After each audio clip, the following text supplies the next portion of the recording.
এই যে delivery girl, আপনি তো আবার চলে আসছেন। বেশি না বকে টাকাটা দিন। ক্যাশ দেবো না অনলাইন দেবো? আপনার যা ইচ্ছা আপনি আমাকে তাই দিন। আপনি নিতে পারবেন তো? আপনি যেরকম ভাবে দেবেন আমি সেরকম ভাবেই নিতে পারবো। আমি কিন্তু অনলাইন দেবো। অনলাইনে দিন। ঠিক আছে, তাহলে আপনার স্ক্যানারটা দিন। ঘরে গিয়ে দেবো না বাইরেই দেবো? ঘরে গিয়ে দিলে তো খুব ভালো হয়, চলুন না। ঠিক আছে, চার্জিংটা তাহলে ব্যবস্থা করুন। অ্যাকচুয়ালি আমার ফোনে তো চার্জ নেই, তাই ঘরে গিয়ে চার্জিং লাগিয়ে তারপর আপনাকে স্ক্যানার দেবো।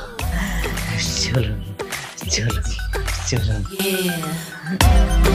আমি এখানেই দাঁড়াচ্ছি, আপনি যান। কি হলো, আপনি আসুন আসুন। না না, আপনি আপনি আপনি চার্জারটা নিয়ে আসুন, তারপর আমি যাবো। এই নিন আমার পার্সেলটা নিয়ে যান। না, আগে টাকাটা নিয়ে আসুন। বিশ্বাস নেই, যদি আপনি টাকা না দেন। মুডটাই খারাপ করে দিল।